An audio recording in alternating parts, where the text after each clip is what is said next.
quem não me conhece, eu sei que tem algumas pessoas que não me conhecem. Meu nome é Paula, eu sou médica e a intenção hoje é tentar passar um pouquinho do que eu sei, do que eu trabalho, perante, mesclando um pouco com a capoeira, né? Tentar passar um entendimento com a capoeira. Eu sou médica neurologista, eu sou professora de capoeira. Eu formei na capoeira em 2011 com o mestre Zé Antônio, na época Grupo Cordão de Ouro. Há 2 anos eu estou no União Capoeira com o mestre Calango, o mestre Mancha, o mestre Assombroso, o mestre Bode. Sou formada em Medicina pela Faculdade de Medicina de Valença em 2010 e terminei Neurologia, residência de Neurologia pela Universidade Federal Fluminense, no Rio. Formei em 2013 e aí voltei para Guaratinguetá. E eu queria falar que eu estou muito feliz hoje, porque a pessoa que eu mais queria que visse a palestra está aqui, que é o mestre Quebrinha.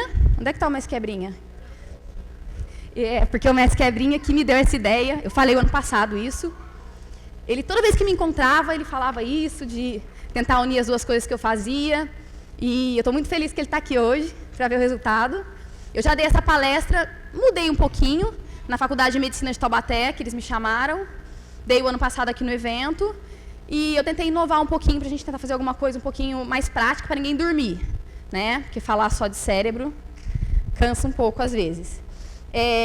Eu queria começar falando um pouco sobre como o nosso cérebro funciona para que a gente consiga fazer as coisas do dia a dia. Gente, se eu falar rápido, me avisa, porque eu dou umas atropeladas. Existe uma coisa na neurologia, um sistema funcional na neurologia que é a propriocepção. Que ela é dada pelos nervos periféricos. Músculo, estímulo de músculo, articulação, mas principalmente o estímulo nervoso pelo nervo periférico. E alguém sabe o que é propriocepção? Deve ter fisioterapeutas que devem trabalhar muito isso. A propriocepção, ela é a nossa noção de posição segmentar. O que é isso? É como eu sei onde eu estou com relação ao meio, mesmo se eu não estiver enxergando. Se eu estou num meio que eu conheço, eu consigo andar naquele meio sem enxergar. Um exemplo claro, à noite você acorda para ir no banheiro. A grande maioria nem acende a luz. Vai direto para o banheiro. Como que eu consigo chegar no banheiro sem trombar em nada, se não tem nenhum problema proprioceptivo, né? Se eu consigo chegar no banheiro e voltar para a cama. Por causa da propriocepção. Essa noção que o meu corpo me dá com relação ao espaço onde eu estou. Certo? Segunda função proprioceptiva. Noção do meu corpo com relação a ele mesmo. Eu sei onde está o meu nariz, o meu joelho, o meu dedo, mesmo se eu estiver de olho fechado, certo? Isso chama propriocepção, tá? Eu queria fazer um pouco de prática para não ficar muito maçante. Então, a gente vai trabalhar um pouco a função proprioceptiva. Eu vou precisar de pessoas. Agora, eu vou dar uma chance. Vocês vão vir até a frente, observando tudo que vocês puderem, e voltar para onde vocês estão. Pode vir.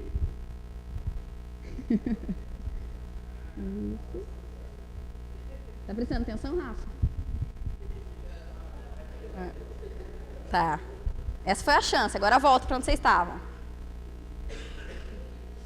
Agora, eu quero que vocês façam a mesma coisa de olho fechado. Vim até aqui, não vale roubar. Tá bom? Pode vir. Não vale roubar.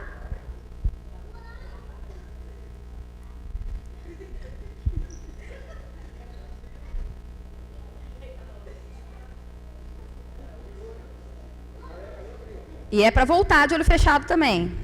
Até o seu lugar.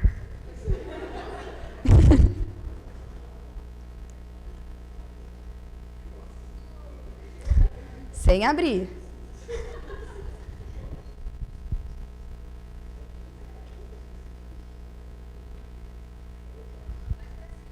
Boa. Agora tem mais uma. Agora vocês vão vir até aqui de olho fechado de novo. Vão virar um de frente para o outro. E vão fazer só fácil. Meia lua de frente, cocorinha. E voltar para o lugar. De olho fechado. Tudo. E voltar.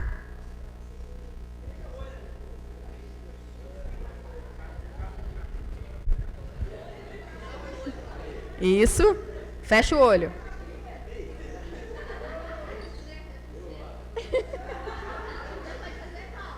Pode. Vai de novo. Tá bom. Muito bom. Então, na verdade, gente, isso aqui foi só para mostrar um pouco na prática como é que ela funciona, a propriocepção. Vocês perceberam que, claro, com um pouco de dificuldade, eles conseguiram chegar aqui, conseguiram fazer o movimento por conta disso, tá? Uma pessoa com alguma lesão proprioceptiva, ela tem muita dificuldade. Eu sempre falo que na neurologia é muito fácil, apesar de parecer difícil, é fácil, porque é muito igual. As coisas são muito parecidas. Eu sei pela marcha da pessoa, eu sei que doença ela tem. Ou melhor, que local do cérebro está localizada a doença. Tá? Então, a marcha de uma pessoa, o caminhar da pessoa que tem uma doença proprioceptiva, uma lesão de cordão posterior, alguma doença que mexa com o nervo periférico, uma doença bem conhecida, o diabetes. A pessoa que tem uma lesão grave de propriocepção, ela faz uma marcha que a gente chama de marcha talonante. Ela anda... Ela levanta muito... Nossa, tá ouvindo, né? Ela levanta muito a perna para conseguir andar. Pode ser que muitos de vocês conheçam alguém que tem essa alteração.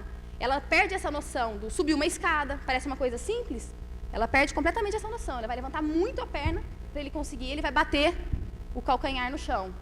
Tá? Isso chama marcha talonante. Aí você olha uma pessoa assim na rua, aquela pessoa tem uma doença. Já foi no neurologista?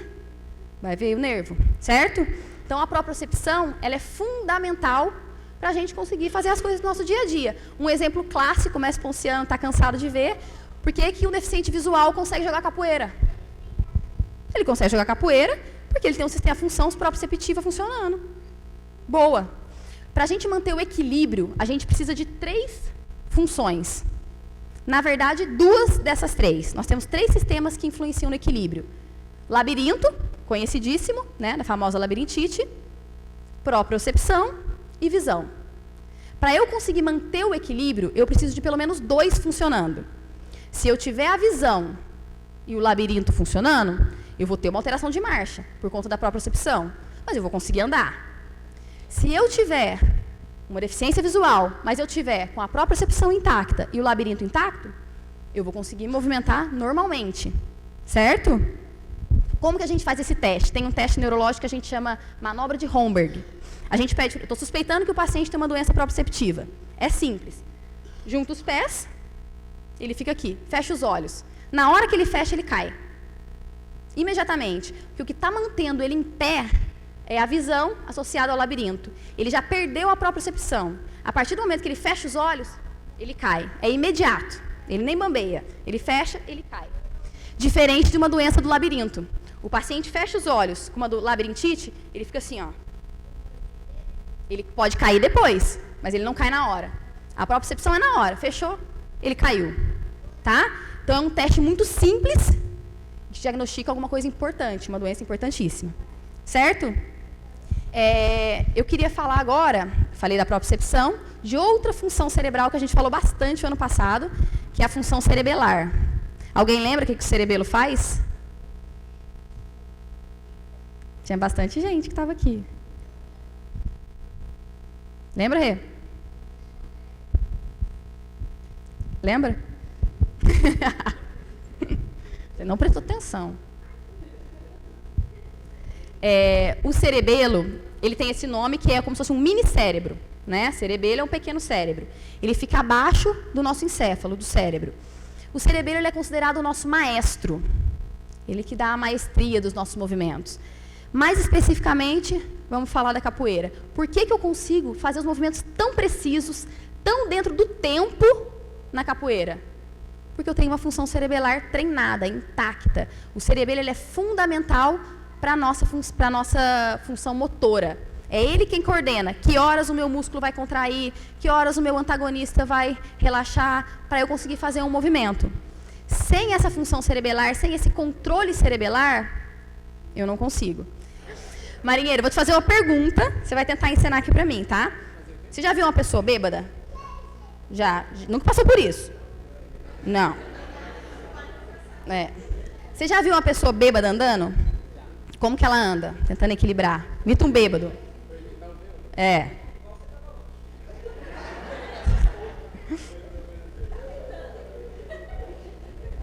Boa. Faz o 4. É. Como que um bêbado faz o 4? Ou não faz? Como um bêbado faz isso? Ele faz? Tô falando bêbado, tá? Não alegrinho, uma pessoa embriagada. Eu sempre falo da... Fica aí que eu vou precisar de você de novo. Eu sempre falo do álcool porque é bem fácil da gente perceber, tá no nosso dia a dia. O álcool, ele é um inibidor direto da função cerebelar, tá? Tanto agudamente, uma pessoa embriagada, quanto cronicamente, uma pessoa com uma lesão, uma encefalopatia pelo álcool, uma lesão crônica pelo álcool que não vai melhorar mais. Tá? O álcool faz isso. Ele machuca o cerebelo tanto, o excesso, que a pessoa fica com uma lesão crônica de cerebelo. Não melhora nunca mais. Tá? A lesão aguda do álcool é isso. É uma pessoa embriagada. O cerebelo, para vocês terem ideia da função dele, só pensar numa pessoa bêbada. O álcool inibe o cerebelo. Então, a função do cerebelo é exatamente essa coordenação. A pessoa embriagada, ela não tem coordenação. A primeira coisa que ela faz para parar em pé é alargar a base. Abrir a perna. Para conseguir parar em pé. A gente chama essa marcha, mais uma vez, a neurologia é fácil. Se eu vejo um paciente na rua que não está bêbado, andando de marcha alargada, isso chama ataxia cerebelar. Ataxia de marcha. A marcha atáxica cerebelar de doença de cerebelo. A pessoa alarga a base para conseguir equilibrar. Ela não tem coordenação nenhuma. Tem um teste que a gente faz, a manobra dedo-nariz, simples. Dedo-nariz. Só isso. Quem vai lá no consultório, eu peço para fazer, acha que eu estou tirando sarro. Mas, na verdade, uma pessoa com uma lesão cerebelar, uma doença importante que hoje afeta muitas mulheres jovens, que dá muita lesão cerebelar, é a esclerose múltipla. Eu tenho algumas pacientes aqui com esclerose múltipla. Se você pedir para fazer isso, ó, o dedo vem aqui, ó. Não consegue. Ela perde completamente a função cerebelar, tá? Então, o cerebelo ele é fundamental para a coordenação. E como que a gente vai jogar isso para a capoeira? Aí eu pensei em fazer prático também, para a gente testar o cerebelo de algumas pessoas. Certo? Rê, você pode me ajudar com o marinheiro?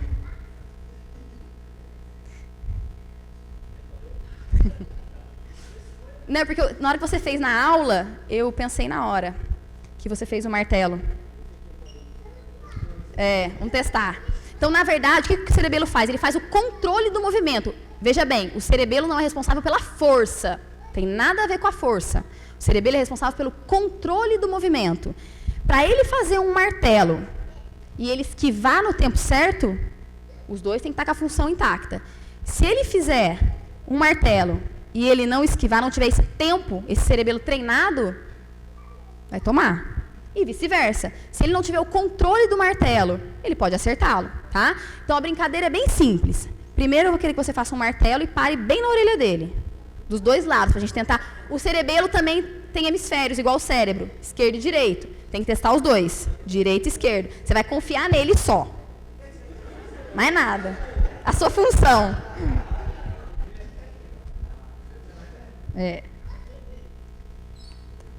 Agora, com mais velocidade, para. Boa. Do outro lado. Primeiro, devagar, bem controlado. Agora, bem rápido e para. De novo. Do outro lado. Dos dois lados, de novo. Pra eles verem, eles não viram direito. Só pra ter certeza, tá? Exame. Isso. Agora, rápido. Agora, do outro lado. De novo. Beleza. Agora eu vou trocar. Mas agora eu quero que o marinheiro faça uma meia-lua de compasso. E eu quero que você saia na volta por cima. Dá uma aquecidinha aí. Pode ir. Isso. Vamos sair junto. De novo. Pro outro lado.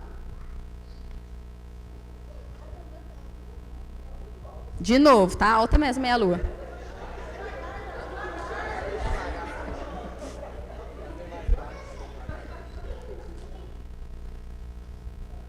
Agora você foi bonzinho. Pro outro lado. Boa! Aí, perfeito. Isso só foi possível porque eles têm a função cerebelar intacta. Para a gente mostrar a importância da coordenação no jogo de capoeira. E agora eu vou entrar numa outra parte da função cerebelar, do treino. não só da função cerebelar. Eles só fazem isso também porque eles estão treinados, porque eles treinaram. Se eu chamar qualquer pessoa aqui que nunca fez capoeira e pedir para fazer isso, provavelmente vai ter um acidente, né? E não é porque o cerebelo não está bom, não é porque tem alguma doença cerebelar, é porque não está treinado. A gente tem uma coisa que a gente chama de memória motora. Memória motora é o que a gente brinca na capoeira. Capoeira é igual andar de bicicleta, você não esquece. A gente não fala isso sempre? A pessoa parou anos. Aí o Jorge. Jorge treinou quanto tempo? Bastantinho, né, Jorge? Ficou quanto tempo parado? Bastantinho também. Mais de 10 anos, né? Bem mais, né? O Jorge treinou um tempo, ficou 10 anos parado, mas voltou a treinar. Ele voltou a treinar? Óbvio.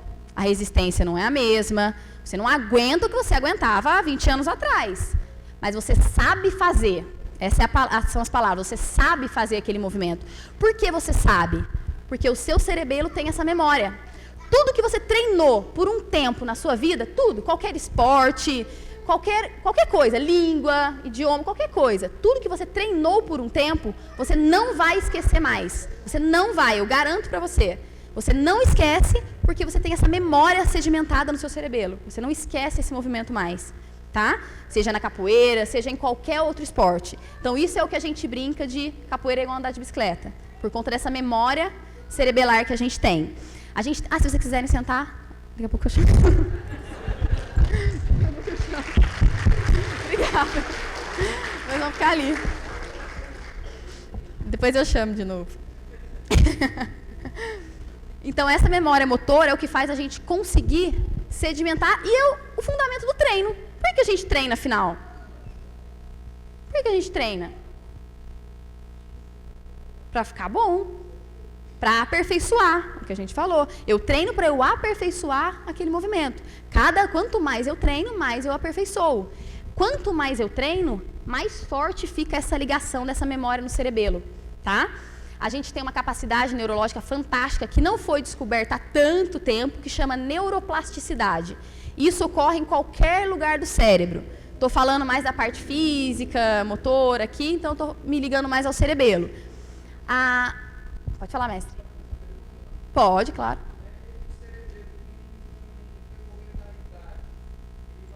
Sim, assim como o encéfalo todo. Começa a ter prejuízo, certeza. Aí, se a idade for associada ainda a álcool, tabagismo, aí dificulta mais, né? Aí tem os outros fatores que a gente não vai entrar tanto em detalhe. Com relação à neuroplasticidade, o que é isso? Neuroplasticidade é a capacidade que o nosso cérebro tem de se readaptar a situações. Por exemplo, as situações que eu digo, mudança de esporte, mudança de rotina ou lesão. Uma pessoa que tem uma encefalopatia ou teve um acidente, teve um AVC, teve uma lesão cerebral. Para que serve a fisioterapia? Ela trabalha exatamente em cima da neuroplasticidade. A fono, a gente tem uma fono aqui. Trabalha em cima da neuroplasticidade. O que ela faz? O nosso cérebro, para eles se comunicarem, os nossos neurônios, eles não estão colados um no outro. Eles comunicam através da sinapse. Tem um espaço entre eles e eles liberam neurotransmissores para se comunicar. Quanto mais eu treino tal esporte, mais forte essa ligação com essa sinapse fica. Outras ficam mais devagar. Quanto mais eu treino, mais forte fica. Se eu tenho um acidente, alguma lesão grave no cérebro, que eu machuco essa sinapse, os outros neurônios começam a reforçar essa comunicação para tentar suprir aquela parte lesionada. Nem sempre é 100%. Mas a melhora visível com a reabilitação, com a físio, com a fono, com a TO, é gigante por conta dessa capacidade do nosso cérebro. E é a mesma coisa se eu não tenho lesão, mas se eu mudo de esporte. A gente tem um pouco de sorte com a capoeira, porque a capoeira trabalha muito o corpo inteiro. Quando você vai fazer algum outro esporte, você talvez tenha um pouco menos de dificuldade. Primeiro, porque seu cérebro já sabe aquele movimento por conta da capoeira, aquilo parecido, e porque você tem a capacidade de fazer esse reforço de sinapse. Você começa a treinar outra coisa, imediatamente o seu cerebelo, a sinapse começa a ficar mais forte ali, até que você fica bom naquilo. Então, o segredo, na verdade, de você ficar bom, de você melhorar. Eu digo ficar bom no sentido tanto de esporte, treino, o segredo de você ficar bom.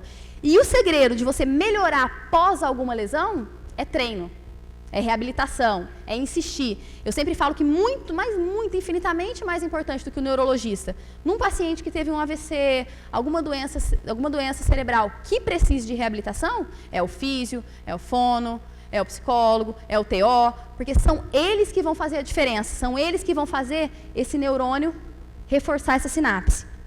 Certo? Beleza? Todo mundo entendeu? Agora eu queria ajuda de novo. Ó, aqui é o sagui, o tagarela, não preciso explicar. Vocês vão ver por quê. A Laura chorona, também vão ver por quê. O geleia também, contramestre Michele e a tia Vera. Eu vou perguntar para eles, porque talvez a resposta seja diferente, mas eu acho que no final a gente vai conseguir amarrar isso. Tem pessoas bem iniciantes, ele começou faz muito pouco tempo, a Laura já tem um pouco de mais de tempo, a Michele nem se fala, né? E tá velha já, tô falando que você tá velha na capoeira. Eu queria saber primeiro do sagui, é a mesma pergunta para todo mundo, tá? Toda vez que você vai para academia treinar, mesmo quando você está cansado, não porque sua mãe te obriga, você às vezes vai do mesmo jeito, mesmo cansado, não é? Então, quando você chega lá para treinar, você começa a treinar, às vezes desanimado, olhando para o chão, que eu te xingo, com a mão para baixo, não é? Ginga direito, sagui, não é? Então, quando passa aí um tempinho, como que você fica? Depois de uns minutos de treino, o que você sente?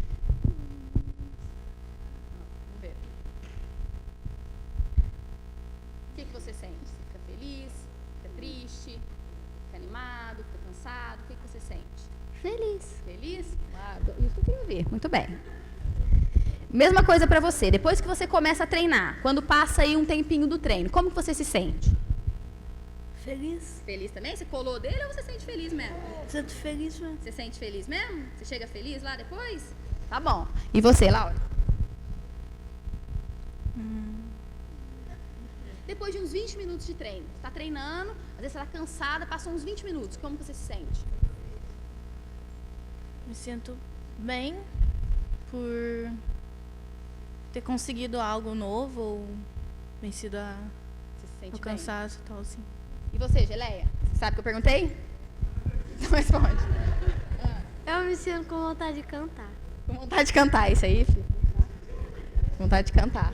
Isso é bom, isso é sinal que você está feliz, então, animado. Você não ficou triste. E você, amiga? O que você sente depois de uma meia hora de treino? Adrenalina. Meu Deus. Depois da meia hora de reclamação, que eu tô com dor, que eu tô cansada, realmente, depois que você começa a treinar, você sente que o corpo está melhor, que apesar do cansaço, das dores, você se sente bem. Eu adorei esse apesar do cansaço. Por que eu perguntei isso? Porque eu acho que muita gente vai se identificar. Não, fica aí, tem mais pergunta.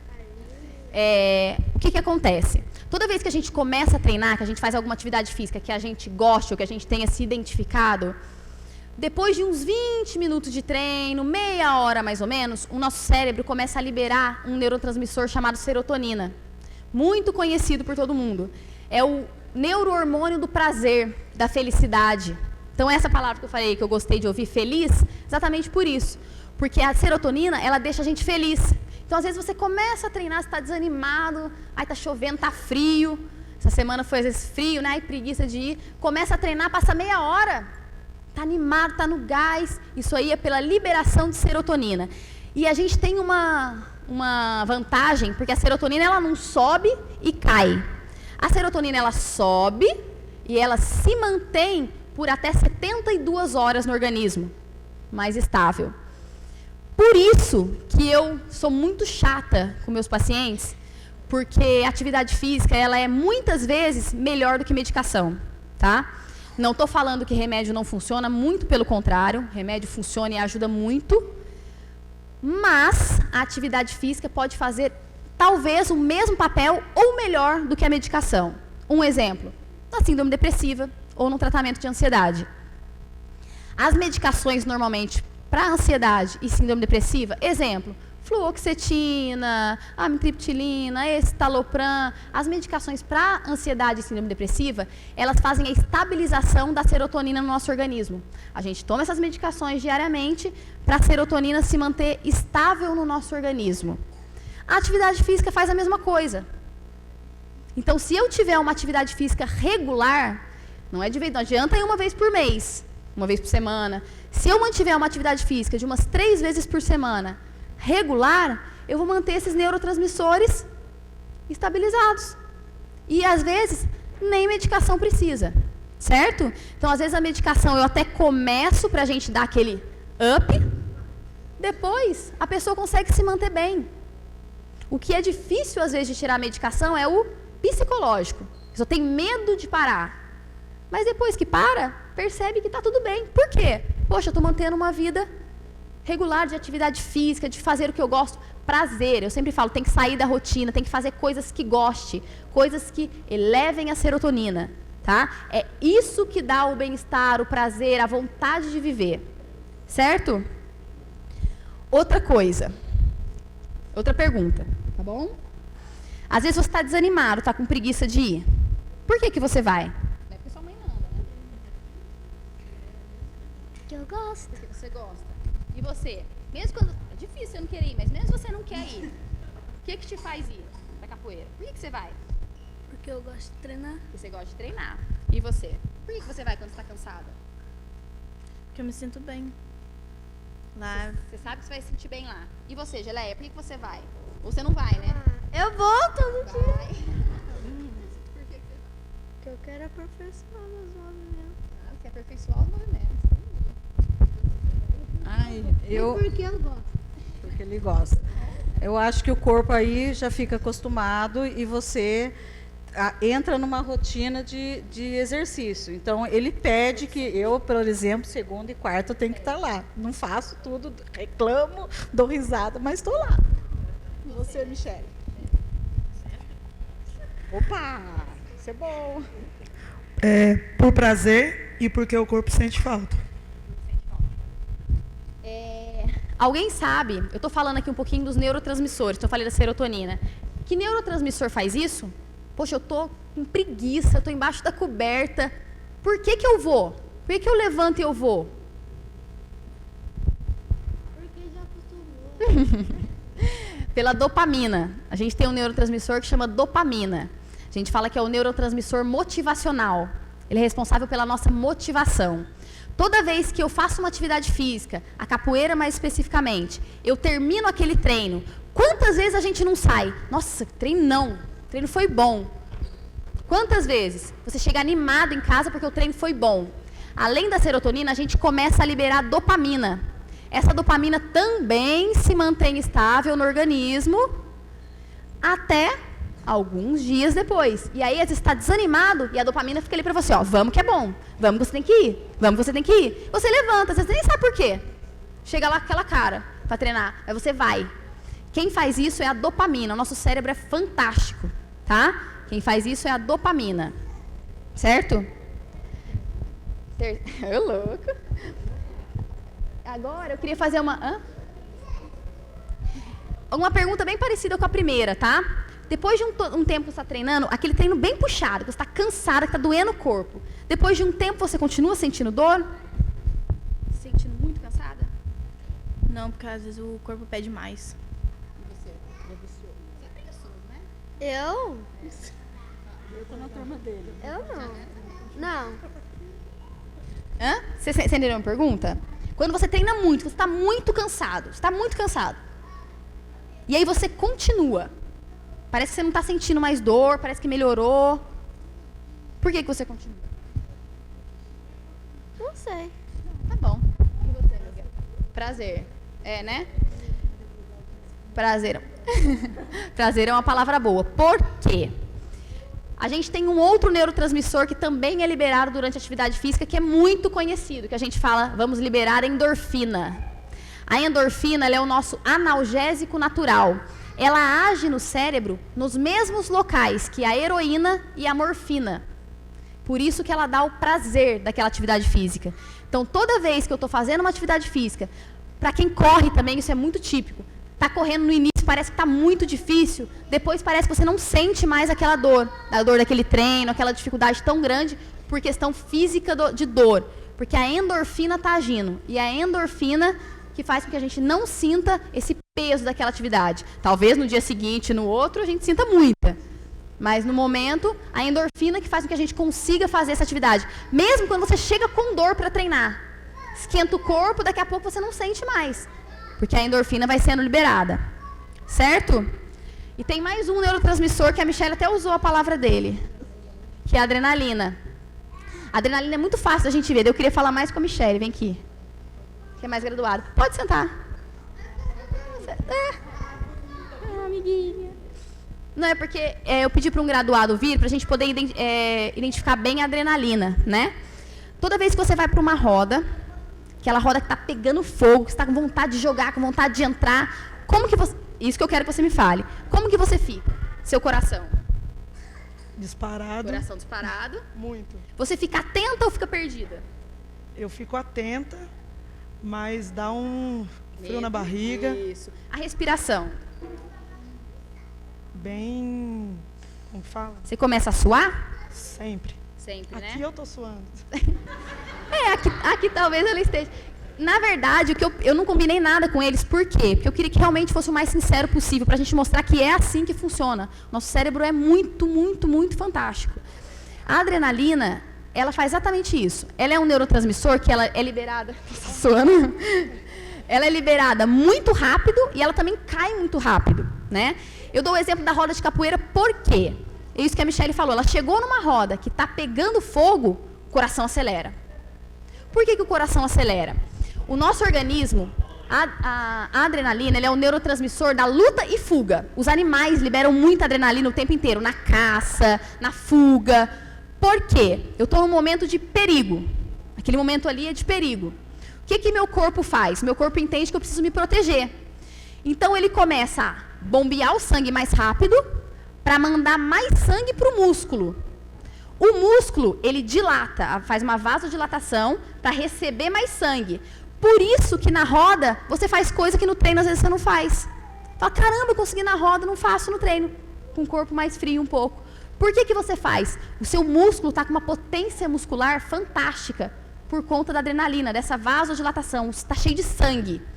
A pele fica pálida, porque a pele, como se fossem os vasos, fecham para sobrar mais sangue para o músculo. Você começa a suar para desidratar. Atento, a pupila dilata, você faz uma midríase para você conseguir ficar atento ao que está acontecendo. E a respiração também ofegante pelo mesmo motivo, mandar mais oxigênio para o sangue, para chegar mais sangue no músculo, para você ter mais potência muscular, para fugir ou para lutar, certo? Então a adrenalina, ela é acho que dos neurotransmissores, ela é o que a gente vivencia mais no dia a dia, porque ela aparece muito, né? Você consegue, a percepção dela é muito grande, no nosso caso, em momentos de roda e algum outro desafio. Apenas desafio, vamos falar assim, certo? Amiga, obrigada. Palmas para a Michelle, para todo mundo que veio aqui. Gente, eu já estou acabando, eu dei uma corridinha, eu podia falar muito mais sobre propriocepção, sobre cerebelo, neurotransmissores, neuroplasticidade, mas acho que vai ficar maçante e a gente tem muita coisa para fazer ainda, tá? Eu queria falar, para finalizar, algo que eu acho que interessa muito também, com relação à importância da atividade física, mantendo nessa linha, para a nossa função cerebral, para a nossa função cognitiva, tá? Para vocês terem uma ideia, hoje, cada vez mais nós temos estudos em cima de doença de Alzheimer, doença de Parkinson, e todas elas mostram a diferença que a atividade física, quando eu digo atividade física de maneira regular, não é de vez em quando, regular ao longo da vida, certo? Para vocês terem ideia, pessoas que talvez tivessem doença de Alzheimer, vamos colocar assim, a atividade física, ela reduz em 50% a chance de um paciente ter Alzheimer. É muita coisa. Isso é muita coisa. Vou dar um exemplo. O Alzheimer, nem toda doença de Alzheimer, ela é uma doença esporádica. Qualquer pessoa pode ter. Existe o Alzheimer de influência genética, tá? Esse Alzheimer genético, ele é através de um gene da apolipoproteína 4. É um gene que codifica essa proteína. Pessoas que têm esse gene, elas têm mais chance de ter doença de Alzheimer do que pessoas que não têm esse gene. Tá? Dá para dosar esse gene. Não sei quanto é, mas dá para dosar. Mas talvez não seja bom saber também. Você tem mais chance de desenvolver. Eles fizeram um estudo na Inglaterra. Eles pegaram pacientes que tinham essa apolipoproteína 4, esses pacientes que faziam atividade física de maneira regular. Pacientes que não tinham essa tendência a Alzheimer, que não faziam atividade física regular. Pacientes que não tinham a tendência ao Alzheimer e faziam atividade física regular. E pacientes com a apolipoproteína que não faziam atividade física, tá? Os pacientes, como eu já falei, que não têm a proteína para o Alzheimer, têm 50% menos chance de desenvolver se eles são ativos durante a vida. Os pacientes que têm a apolipoproteína 4, isso é demais, tem tendência a Alzheimer, que tem essa chance de ter Alzheimer, se eles fazem atividade física regular, eles se igualam aos pacientes que não têm a apolipoproteína 4. A chance deles desenvolverem Alzheimer caiu para 50%. Diferente dos pacientes que têm e eram sedentários, que a chance de desenvolver era de 70%. Tá? Então, eu acho que esse estudo foi o estudo que mais escancarou a importância da atividade física para a nossa função cognitiva. Para nossos... Oi?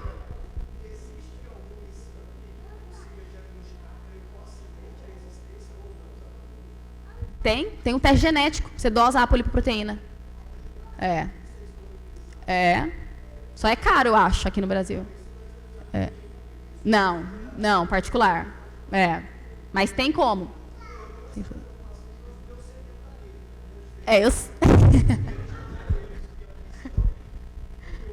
Então, se você é sedentário e você tem o gene, aí, enfim, se prepara. Tipo isso. Mentira.